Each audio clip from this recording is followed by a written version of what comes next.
Bom dia, meninas! Tudo bem com vocês? Uau, Lucas 1. Eu hoje caprichei aqui no meu look porque eu tô muito feliz, tô com meu coração full of joy, né? Cheio de alegria, porque é mais uma etapa. Terminamos mais uma ontem e hoje começa uma nova etapa que é agora aqui em Lucas. Serão 24 dias de busca novamente, conhecimento da palavra de Deus, intimidade, né? Busca de intimidade, de conhecimento, de chegar um pouquinho mais perto do coração de Deus. Sim, do coração de Deus, porque quando a gente conhece a Ele, a gente começa a chegar mais perto do coração dele. E eu, não sei vocês, mas eu estou muito feliz, porque eu achei que Mateus foi muito bom, Marcos foi muito bom e Lucas eu tenho certeza que também será muito bom, e assim como os outros. Então, bora falar um pouquinho sobre quem é Lucas, da onde que vem, para quem foi, quando foi. Mais ou menos aqui vou tentar, de forma restrita, sucinta, falar um pouquinho sobre Lucas. Lucas não foi, assim como Marcos, Lucas não foi discípulo de Jesus. A gente tem algumas informações sobre ele no livro de Atos, Colossenses, outros livros. E Lucas, além de ter escrito o livro de Lucas, né, o Evangelho de Lucas, ele também foi autor do livro de Atos. Então, muita gente, quando termina de ler Lucas, ao invés de ir ler o Evangelho de João, passa direto para o livro de Atos, porque é o mesmo autor e tem algumas particularidades que a gente sabe exatamente que foi Lucas, então, que escreveu, né? Então, muita gente prefere fazer isso. Nós não vamos fazer isso. Assim que terminarmos Lucas, vamos para João. O que a gente sabe de Lucas? A gente sabe mais ou menos que o livro de Lucas, o Evangelho de Lucas, foi escrito mais ou menos no ano 70. E que Lucas, ele era discípulo de Paulo. Não sabemos quando ele se converteu, a gente não tem essa informação. Mas a gente tem informação de que Lucas, ele estava com Paulo na primeira e na segunda viagem a Roma. A segunda viagem, nós sabemos que é a que termina na morte de Paulo. Então, Lucas estava acompanhando Paulo ali durante o período, né, do cativeiro e provavelmente ali a sua morte. Paulo, quando ele escreve aos Colossenses, tem uma carta mais na frente, vocês vão ver, tem um livro chamado, uma carta, né, que é o livro de Colossenses, e Paulo ali no capítulo 4, no versículo 14, ele se refere a Lucas como o médico amado. Então a gente já sabe que Lucas era médico. Outra informação é que Lucas, provavelmente, alguns scholars, alguns estudiosos dizem que Lucas era um sírio da Antioquia, outros dizem que ele poderia ser grego. Então não dá para bater o martelo e dizer, não, ele era sírio ou ele era grego. Mas sabe-se que a linguagem de Lucas, a escrita de Lucas, ela era um pouco mais rebuscada do que a dos outros evangelistas. Até porque a gente tem a informação que Lucas era médico, então Lucas frequentou a faculdade de medicina e, por consequência, ele deveria ter uma certa cultura, um pouco, não vou dizer mais culto que os outros, mas ele tinha um certo conhecimento, um nível maior de conhecimento que os outros evangelistas. E a gente vê isso bem claro na forma com que ele descreve. Ele é bem mais minucioso. Lucas não é sucinto, meninas. Lucas não, de forma alguma. Ele é bem mais minucioso. E a gente vai ver alguns detalhes referentes a quando ele está citando ali os milagres de Jesus. Ele descreve os enfermos de forma um pouquinho mais profunda, especificando mais sobre a enfermidade. Porque ele tinha um olhar de médico, né?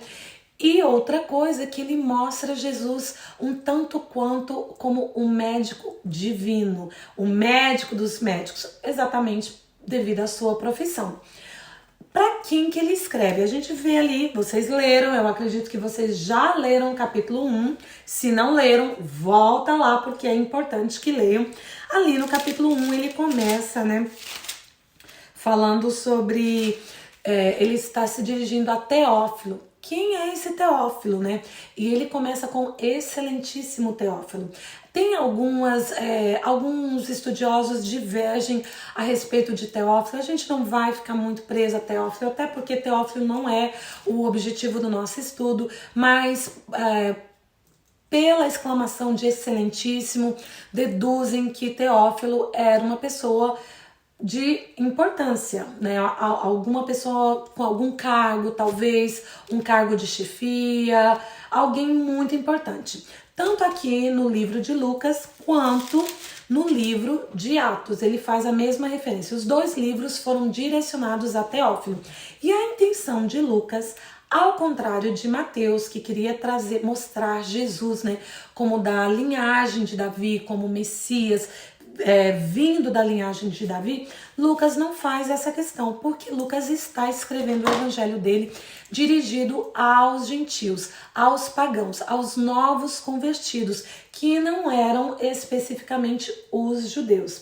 Então ele não vai fazer tantas referências quanto Mateus e Marcos fizeram ao Velho Testamento, e ele vai tratar ali os gentios, né, de forma um pouquinho mais amorosa, mais carinhosa.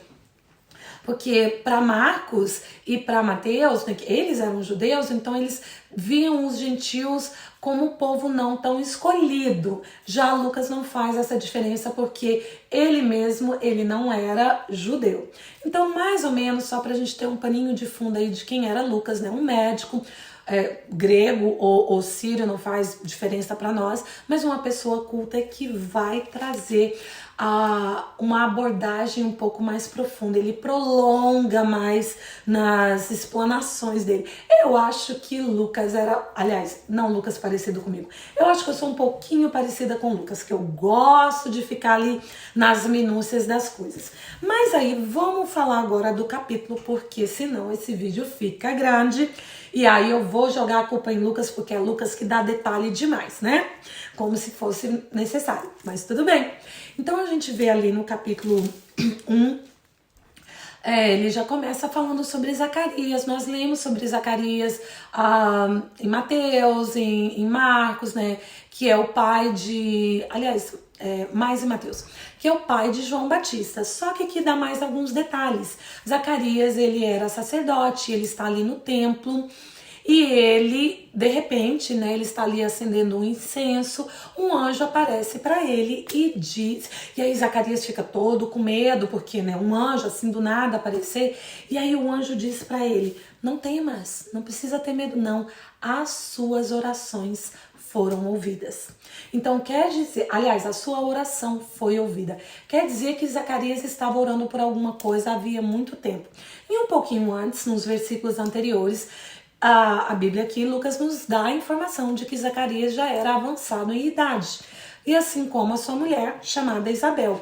E aí Zacarias, que oração, como assim? E aí o anjo se apresenta, diz, olha, eu sou o anjo Gabriel, e a sua mulher Isabel, ela vai conceber, e ela vai dar à luz a um filho, ele deverá se abster de vinho, e vai dando algumas explicações ali para Zacarias.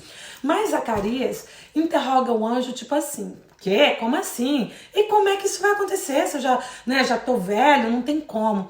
E aí o anjo fala, olha, só porque você não creu, agora você vai ficar mudo e você só vai, né, voltar a falar. Tô tentando aqui colocar palavras na boca do anjo, que o anjo falou bem assim. Você só vai voltar a falar quando seu filho nascer, quando essas coisas acontecerem. E isso acontece. Então Zacarias volta para casa, a Isabel fica grávida e Zacarias fica mudo. Ele não vai falar até o nascimento de João Batista. Só que nesse tempo, passado um certo tempo, o mesmo anjo, que é o anjo Gabriel, vai visitar uma outra pessoa. Maria, a nossa querida e amada Maria, né? Nossa menina, adolescente. E aí, quando Gabriel, né? Lucas é mais específico, né? Porque Lucas, como eu, gosta de falar. Quando Gabriel aparece, o anjo Gabriel aparece para Maria, ele já chega salve agraciada, falando com ela, e Maria meio que pare, como assim um anjo? Gente, imagina um anjo aparecer. Imagina se aparecesse para você, como que você ia se sentir? Mas Maria já se coloca ali à disposição para escutar o que o anjo tinha para falar para ela. E ele fala: olha, Maria, você vai engravidar, você dará à luz a um filho. E Maria só diz assim: olha, peraí, anjo, acontece que eu não conheço o homem, eu sou virgem, como é que isso vai acontecer? Não que Maria estava duvidando, ela só estava explicando que ela ainda não era casada, ela estava desposada, que nós estudamos, que é noiva, né? É o noivado, ela era desposada de José, mas até então ela não teria como. E aí Gabriel explica para ela: não, vai ser através do Espírito Santo. E Maria fala: eis-me aqui, Senhor, faça em mim conforme a sua vontade. Maria já se coloca à disposição. Aí, fazendo um contraponto, né, entre Maria e Zacarias.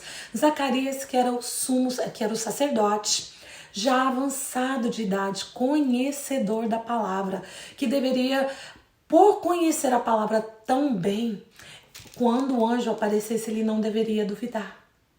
Mas ele duvida.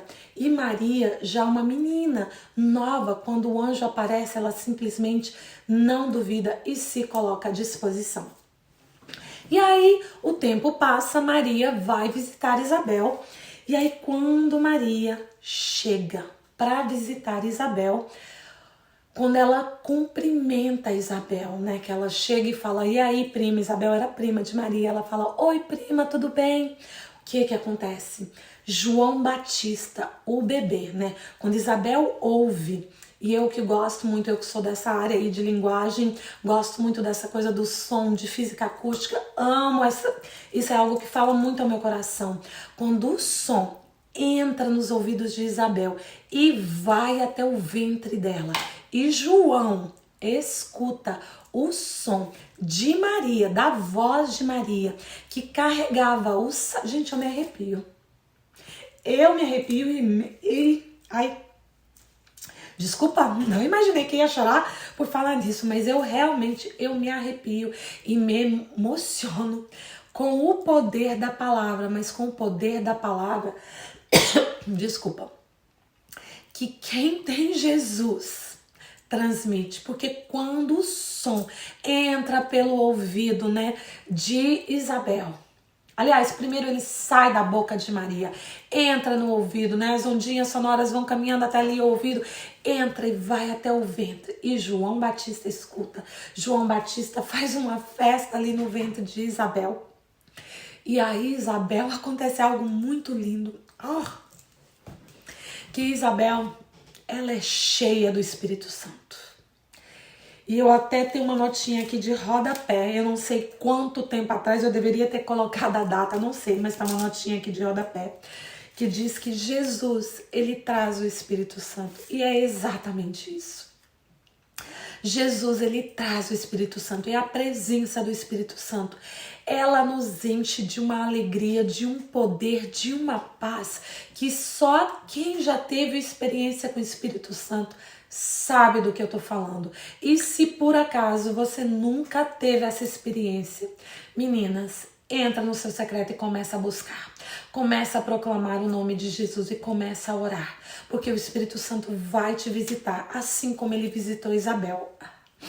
E é algo maravilhoso. E a Isabel, ela cheia do Espírito Santo, ela começa a falar algo muito lindo, que para vocês que são católicas, vocês vão se identificar, porque eu sei que aqui no grupo a gente tem católicas, né? Que ela começa a dizer: bendito és tu entre as mulheres, né? Que é a oração de Ave Maria, né? Me perdoem se eu falei errado, mas bendito és tu entre as mulheres, bendito é o fruto do vosso ventre, que era esse menino, que era esse bebê, esse Jesus. E ela cheia do Espírito Santo. E eu tenho uma outra notinha de rodapé. Eu nem tinha planejado falar isso, mas tá aqui bem na minha cara. Eu acho tão... Também não sei quanto tempo, que tá em outra página até. Talvez tenha sido no mesmo dia, mas eu anotei que a palavra, o som, ela traz a presença de Deus. Por isso que eu reafirmo que é tão importante a gente ter tanto cuidado com as nossas palavras, né? Com o que sai da nossa boca, porque a gente pode tanto trazer o Espírito Santo, trazer vida, quanto trazer morte. E neste momento aqui, simplesmente ao cumprimentar Isabel, Maria trouxe vida, trouxe o Espírito Santo com ela, que João Batista chega a remexer e a fazer uma festa ali no ventre de Isabel. E aí é a hora de Maria fazer um cântico, porque aquele momento, eu aqui na minha cabeça, eu acho que Maria também estava tão cheia do Espírito Santo, porque ela estava carregando o próprio Espírito Santo. Gente, nós cristãos, nós cremos na Trindade, que é Deus Pai, Deus Filho e Espírito Santo. É um só. É um só. Claro que tem as divisões, mas é um só. Maria, cheia do Espírito Santo. Isabel, cheia do Espírito Santo também. Maria dá um cântico, né? Eu acho que é certo, dá um cântico. Ela canta uma música e ela diz, né, que a minha alma engrandece ao Senhor. O meu espírito se alegra em ti, meu Salvador. Ai, Senhor, eu acho isso tão profundo que não tem como eu não me emocionar. E por Deus, que eu não tinha nem pensado que eu fosse chorar ao ler aqui, ao falar, né, do que Lucas está descrevendo. Mas é porque é muito forte. Isabel sendo cheia do Espírito Santo, Maria sendo cheia do Espírito Santo, Isabel reconhecendo que Maria era bendita, porque o que ela carregava no ventre dela era bendito, era maravilhoso. E aí Maria começa a engrandecer a Jesus.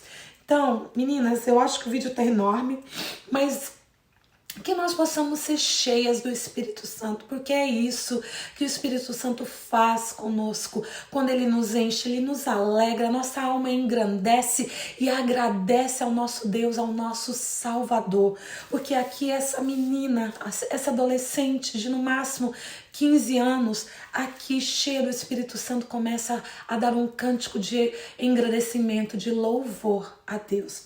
E aí vamos parar por aqui, porque o capítulo é grande, ainda tem muita coisa, mas nós já estudamos sobre esses acontecimentos nos livros anteriores, mas que hoje que você possa ser cheia do Espírito Santo e que o que saia da sua boca seja o que você está carregando em você, que é a presença de Deus. Lembra que eu falei lá em Mateus 1 que nós possamos gestar Jesus no nosso coração, e quando nós gestamos Jesus no nosso coração, nós somos cheias do Espírito Santo, e quando somos cheias do Espírito Santo, nós começamos a cantar, a profetizar, a liberar palavras de vida, palavras que curam, que trazem restauração, que podem modificar o ambiente. É uma mudança de atmosfera.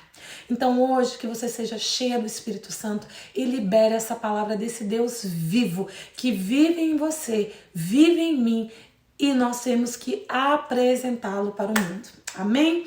Eu espero que eu tenha conseguido segurar aqui as minhas emoções. Não tinha planejado isso, mas foi o que Deus tocou no meu coração. Então hoje seja cheia, não só hoje, mas hoje, amanhã, depois e depois. Seja cheia do Espírito Santo, seja cheia e libere uma palavra de vida. Amém? Deus abençoe o seu dia e a gente se vê aqui em Lucas em breve, aqui em Lucas, tá bom? Um beijo, Deus te abençoe. Libere essa palavra de vida hoje sobre outra pessoa, cheia do Espírito Santo. Você é graciosa, você é agraciada, que Deus possa achar graça em você. Achar graça não é rir, é achar você merecedora, achar você digna de gestar o filho dele e de expandir, né? Liberar esse espírito para outras. Em nome de Jesus. Amém, minhas queridas.